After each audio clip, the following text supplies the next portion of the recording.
All you'll need for this is one piece of paper, some scissors, tape, some sort of a bottle. It could be a 2-liter bottle, it could be a pop bottle, something this shape. And then what you'll need to do is out of that piece of paper, you'll need to cut it in half hamburger style, and you'll create what we call the body of the rocket.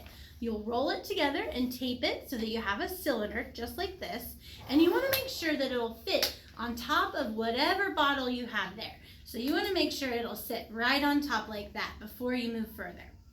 After you have the body created, what you'll need to create next is the nose cone. The nose cone is a little pyramid shape here, and you want to make sure that you close the top so that no air can get through the top of it. So a little bit of tape, you might have to cut it down so that it fits on top of your body like so. The next thing you'll need 3 right triangles as your fins. Now, all together, you're going to put your nose cone on top of the body, tape it all together, and then you can put your fins near the bottom. What's great about this activity is after you put it all together, you can test it and then redesign it. But let's go ahead and test it right now.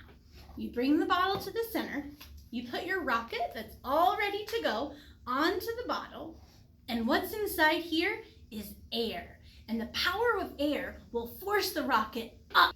So let's test it. 3, 2, 1. Oh, that was awesome.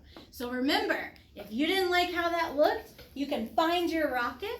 You can move the nose cone around. You can move the little fins around. You can adjust it however you want.